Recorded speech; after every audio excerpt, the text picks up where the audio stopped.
The restitution hearing was scheduled for Tuesday morning. By Wednesday, Eleanor Walsh's accounts were restored and secured with new protections. By Friday, her nephew Brian had begun making court-ordered payments, and Eleanor had hired an independent financial advisor. But it started with what Eleanor called the book that didn't balance, her own checkbook, and the nephew who thought she was too old to notice the discrepancies. Eleanor had balanced her checkbook every month for 63 years. It was a ritual she'd learned from her mother during the Depression, when every penny counted and tracking money meant survival. Even after Brian took over her finances, she'd kept doing it. Old habits, he'd called it, amused. Nobody balances checkbooks anymore, Aunt Eleanor. It's all automatic now. But Eleanor did it anyway, partly from habit, partly because the ritual gave her something familiar in a life that had become unfamiliar. She was no longer in her house with the garden, no longer walking to the library every morning, no longer surrounded by her books and her routines, but she could still sit at her small desk in room 219, calculator beside her, and make sure the numbers matched. In October, they didn't. The bank statement showed withdrawals she didn't remember authorizing, $100 to $200 to a home repair company. But Oakmont maintained the building, $850 to a medical supply company she'd never heard of, $20,400 marked miscellaneous expenses. She checked her records. Her copies of the bills Brian said he was paying. Nothing matched. She'd spent 45 years as head librarian. She knew the difference between a filing error and a pattern. One discrepancy might be a mistake. But when she pulled out the previous 6 months of statements and found similar unexplained withdrawals in each one, Eleanor understood she wasn't looking at confusion. She was looking at a crime. The victim just happened to be herself. Don't forget to subscribe to my channel and like the video for your support. Thank you for subscribing. Eleanor Walsh had arrived at Oakmont Senior Living on a grey morning in March, 18 months before she discovered the theft. Her daughter Julie had driven her, both of them quiet as they passed through the gates with their perfect landscaping and discreet signage. "Just until you're stronger, Mom," Julie had said, though they both knew the move was permanent. At 81, after the stroke that had left her right side weak and her balance uncertain, Eleanor's days of living alone were finished. Room 219 was pleasant in the way institutional spaces tried to be pleasant. Beige walls, cream carpet, a window that overlooked the courtyard where residents sat in wheelchairs, faces turned towards sun they couldn't quite feel through the glass. Eleanor had unpacked her belongings, books mostly, and photographs, and the small wooden box that held her financial documents, and tried to adjust to a life she'd never imagined for herself. For 45 years, Eleanor had been the head librarian at Riverside Public Library. She'd started as a circulation clerk in 1962, fresh out of library school, and worked her way up through sheer competence and dedication. By the time she retired in 2007, she'd overseen a staff of 18, managed a budget of $1.2 million, and helped transform Riverside from a small-town library into a regional hub. Generations of children had learned to read in her story hours. Teenagers had done their homework at tables she'd selected. Adults had found books that changed their lives from shelves she'd organized. Now she was Eleanor in 219, and her professional life existed only in the framed certificates on her wall and the library science textbooks on her shelf. The stroke had come without warning on a Tuesday morning. One moment Eleanor had been making coffee in her kitchen. The next, she was on the floor, her right arm numb, her words slurred, her world tilting sideways. The neighbor had found her. The ambulance had come. Julie had met her at the hospital, face pale with fear, and Eleanor had seen her own future reflected in her daughter's eyes. Brian had been there too. Julie's son, Eleanor's nephew, though she'd always thought of him more as a grandson. He'd visited her every day during her hospital stay, brought her magazines, made her laugh when the physical therapist pushed too hard. "Don't worry about anything, Aunt Eleanor," he'd said. "We'll take care of everything." And when the doctor said she couldn't go home, when Julie started talking about assisted living, Brian had helped research facilities. He'd toured Oakmont with them. He'd reviewed the contracts. He'd even offered to handle Eleanor's finances while she adjusted to her new situation. "You shouldn't have to worry about bills and banking on top of everything else," Brian had said. "Let me take care of it. That's what family does." Eleanor had hesitated. She'd managed her own finances since her husband Tom died in 1998. She knew her account balances. She tracked her spending. She had a system that worked. But her hands still trembled when she tried to write. Her stamina was limited. And Brian was family. Her sister's son, technically. But Eleanor had been close to him since he was a boy. She'd helped him with his school projects. She'd attended his college graduation.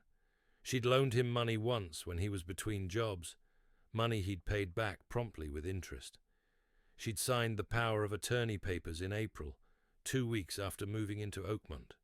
Brian had explained everything carefully, how he'd pay her bills directly from her accounts, how he'd send her monthly statements, how she wouldn't have to worry about due dates or late fees.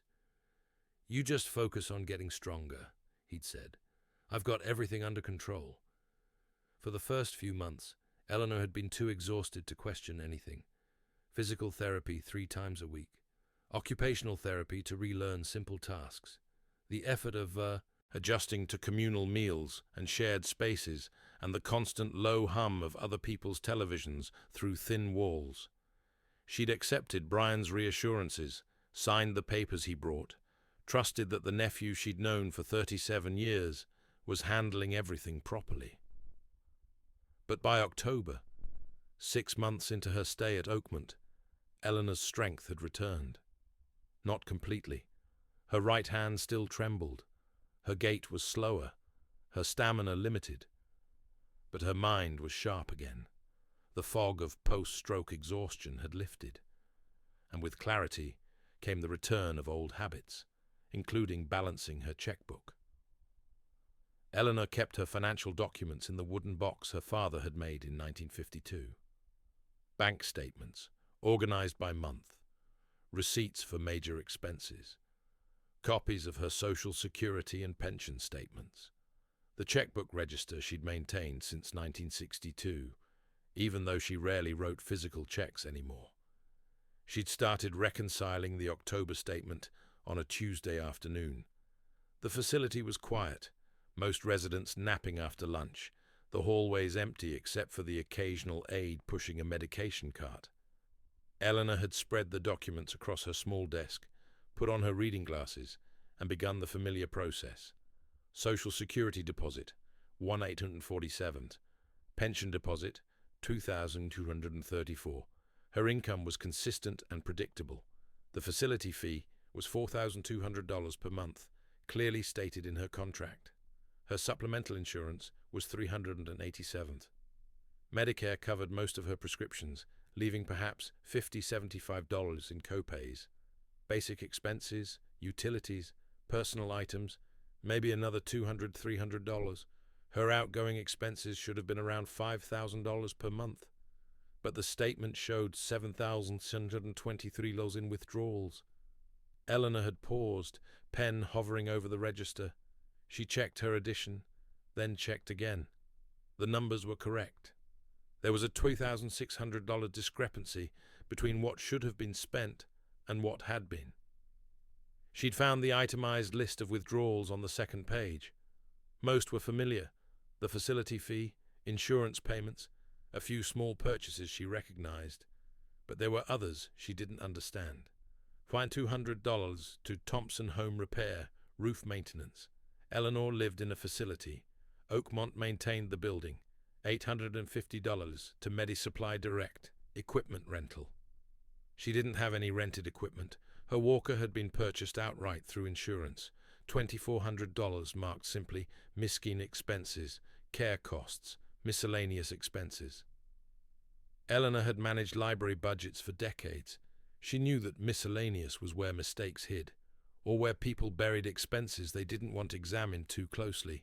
She'd called Brian that evening. He'd answered on the third ring, voice cheerful. "Aunt Eleanor, how are you feeling?" "I'm fine, dear. I have a question about the October statement." There'd been a pause, brief but noticeable. "What kind of question?" "There are some withdrawals I don't recognize. A home repair charge for $200. "Oh, right."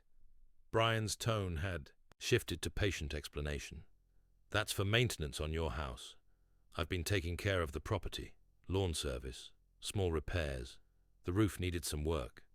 But Brian, we sold the house in April, before I moved here." Another pause, longer this time. "Did we? I thought—" "You're right, of course. I'm sorry, I must have confused the dates. That charge might have been from before the sale closed. The timing on these statements can be confusing." Eleanor had let it go. Brian sounded uncertain, and she'd wondered if perhaps she was the one confused. The stroke had affected her memory in small ways. Maybe the house sale timeline was muddled in her mind. But that night, she'd pulled out the house sale documents. Closing date, April 7th. The Thompson home repair charge was dated October 15th, 6 months after she no longer owned the property. Eleanor had sat at her desk until nearly midnight, going through previous statements. July showed a $1,500 charge to A&B Landscaping Services. August showed $980 to Premier Medical Equipment. September showed $2,100 in facility supplements and care upgrades. None of it matched her actual expenses. None of it made sense. She'd spent 45 years teaching people how to research, how to track down information, how to verify sources and cross-reference documents. Now she applied those skills to her own finances. First, she called Thompson Home Repair. The number was on the bank statement. A recorded message said the business was no longer in operation. Eleanor noted that carefully in her records. Next, she called MediSupply Direct. The person who answered had never heard of Eleanor Walsh, had no record of any equipment rental in her name. Eleanor thanked them and made another note. She called the facility's billing office. The patient accounts manager, a kind woman named Patricia, confirmed that Eleanor's monthly fee was $4,200, with no additional charges, no supplements, no care upgrades. "Your account is current, Mrs. Walsh. All payments have been made on time." Eleanor had thanked her and added that to her growing list of discrepancies. She worked methodically, the way she'd worked when patrons came to the reference desk with complex questions. Break the problem into smaller pieces. Verify each piece of information. Document everything. Follow the paper trail. By mid-November, Eleanor had created a spreadsheet. She'd had to learn the computer program from one of the younger staff members, a nursing assistant named Maria, who was taking online business classes and was happy to teach an 81-year-old woman how to use Excel. The spreadsheet listed every suspicious transaction over the past 6 months. Date, amount, supposed vendor, Eleanor's verification attempts, and results. The pattern was clear.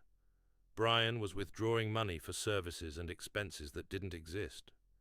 The amounts varied, sometimes $800, sometimes $2,500, but they were consistent enough to be deliberate.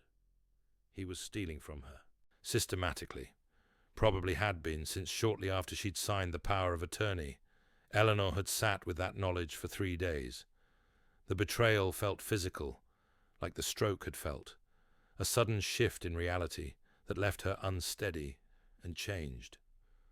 This was Brian, the boy who'd sat at her dining room table doing homework, the young man who'd called her every Sunday after Tom died, the nephew who'd held her hand in the hospital and promised to help.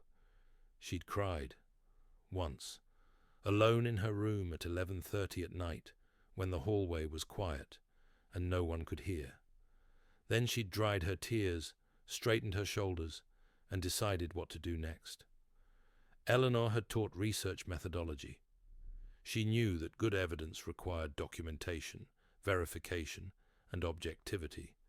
Emotion had no place in factual reporting. She needed proof that was irrefutable. She needed to remove any doubt that this wasn't confusion or misunderstanding.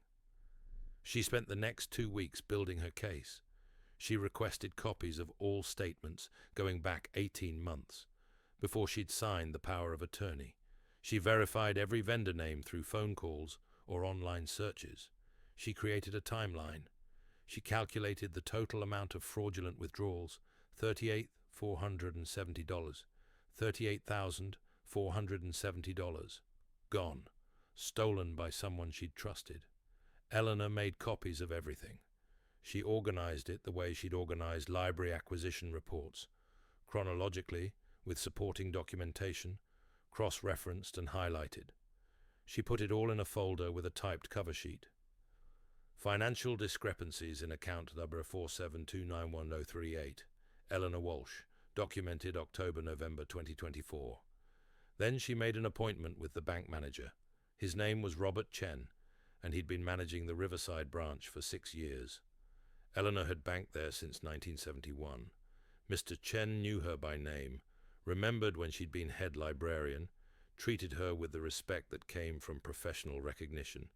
She'd brought the folder, laid it on his desk, said quietly, "I have a problem with my account, and I need your help." Mr. Chen had listened. He'd reviewed her documentation. His expression had shifted from polite attention to serious concern to barely concealed alarm.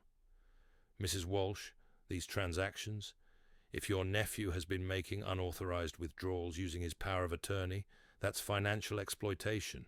That's a crime." "I know," Eleanor had said. "I need you to freeze my accounts. I need you to revoke his access, and I need you to tell me what legal steps I should take next." Mr. Chen had made several phone calls. Within an hour, Eleanor's accounts were frozen. Brian's power of attorney access was suspended pending investigation, and Mr. Chen had given Eleanor the phone number for Adult Protective Services and the County District Attorney's office. Eleanor had called them from Mr. Chen's office. Her hands shook as she dialed, not from age, not from the residual effects of stroke, but from the weight of what she was doing. She was reporting her nephew for elder abuse. She was choosing truth over family loyalty. She was refusing to be a silent victim. The Adult Protective Services investigator came to Oakmont the next day. Her name was Sandra Martinez, and she was younger than Julie, with a notebook and a careful professional manner. Eleanor had given her the folder, explained everything, answered questions with the precision that came from 45 years of reference work. "You've documented this thoroughly," Ms. Martinez had said, a note of surprise in her voice. "I was a librarian," Eleanor had replied. "Documentation is what I do." The district attorney's office opened a case within a week. An assistant DA named Jennifer Park called Eleanor, explained the process, asked if she was willing to press charges. "This is your nephew," Ms. Park had said gently. "This will likely become public. Your family will know. Are you prepared for that?" Eleanor had thought about Brian, about the Sunday visits, the reassuring smiles, the careful theft, about every other elderly person who might be trusting someone who saw their vulnerability as opportunity. "Yes," she'd said, "I'm prepared." Brian had shown up at Oakmont 3 days later. Eleanor was in the common room when he arrived, and she'd watched him talk to the front desk, watched confusion cross his face when they told him he was no longer on Eleanor's approved visitor list. He'd looked around the room until he spotted her. Aunt Eleanor. He'd crossed to her chair, smile uncertain. "What's going on? The bank called me, said my access to your accounts has been suspended. Is something wrong?" Eleanor had looked at him for a long moment. This young man she'd known since he was 8 years old, who'd seemed so trustworthy, who'd counted on her love to keep her quiet. "Yes, Brian," she'd said quietly. "Something is very wrong. You stole $38,470 from me over the course of 18 months. The district attorney is filing charges. You should probably get a lawyer." She'd watched the color drain from his face, watched him try to formulate a response. watched him realize that his elderly aunt, the one who'd had a stroke, whose hands trembled when she wrote, who lived in a nursing home and must surely be confused, had caught him. "Aunt Eleanor, I think there's been a misunderstanding." "No," Eleanor had said. "No misunderstanding. I documented everything. Every fraudulent withdrawal, every fake vendor, every lie you told me when I asked questions. I have phone records. I have verification from the companies you claim to be paying. I have testimony from the facility that your care upgrades never existed, and I've given all of it to the authorities." Brian had left. Eleanor had sat in the common room for another hour, hands folded in her lap, watching afternoon light move across the courtyard. Maria, the nursing assistant who taught her Excel, had stopped by to ask if she was okay. "I will be," Eleanor had said, and meant it. The legal process moved faster than she'd expected. The evidence was clear. The crime was documented. Brian's lawyer had tried to negotiate, saying his client had financial difficulties, was stressed, had made poor choices, but meant no real harm. The assistant DA had been unmoved. This was elder financial abuse. This was a vulnerable adult, deliberately exploited by a family member with power of attorney. The law took that seriously. The restitution hearing was on a Tuesday in December. Eleanor had attended, using her walker, wearing the navy blue suit she'd worn to library board meetings. She'd testified briefly, answering questions about how she'd discovered the theft, how she'd verified it, what impact it had on her financial security. "I saved carefully my entire life," she'd told the judge. "I lived through the Depression. I know what it means to lose everything. I trusted my nephew to protect what I'd built. Instead, he stole it." The judge had ordered full restitution plus interest to be paid monthly until complete. Eleanor's accounts were restored. A court-appointed financial advisor was assigned to monitor them. Brian was sentenced to probation and community service, with the understanding that failure to make payments would result in jail time. Julie had called that evening crying, "Mum, I'm so sorry. I had no idea. Brian's my son, but what he did, I'm so sorry I didn't protect you." "You didn't do this," Eleanor had said. "He did, and I protected myself. That's what matters." The local newspaper ran a story 3 days later. "Retired librarian exposes nephew's financial exploitation." The reporter had interviewed Eleanor, had asked how she'd figured it out. "I balanced my checkbook," Eleanor had said simply, "and the numbers didn't match." The story had resonated. Other families called the district attorney's office, suspicious of their own situations. The library, where Eleanor had worked for 45 years, invited her to speak at a community forum on elder financial protection. She'd stood at a podium, the same podium where she'd once announced new book acquisitions and summer reading programs, and taught one final lesson. "We teach children to trust family," she'd said, "and we should. But we also need to verify. Documentation isn't distrust, it's wisdom, and we're never too old to protect ourselves." In her room at Oakmont, Eleanor returned to her routines. Physical therapy twice a week now, instead of 3 times. Daily walks around the courtyard when weather permitted. Books from the library. She'd arranged a partnership where volunteers delivered requested titles, and every month, the ritual that had saved her, balancing her checkbook. The numbers matched now. Every deposit, every withdrawal, every dollar accounted for. Eleanor would run her finger down the columns, calculator beside her, and feel the satisfaction of a book properly shelved. Everything in its place. Everything verified and true. She was 81 years old. She lived in a nursing home. Her right hand still trembled sometimes. Her balance remained uncertain, but her mind was sharp. Her instincts were sound. And she'd proven something important, that vulnerability didn't equal helplessness, that needing care didn't mean surrendering autonomy, that 63 years of balancing a checkbook could be the difference between victim and victor. Maria stopped by one evening, finding Eleanor at her desk with the latest bank statement. "Still checking the numbers?" she asked. Eleanor looked up, smiled. "Always. Numbers tell the truth. People lie, but numbers don't. You're pretty amazing, Mrs. Walsh. Eleanor considered that.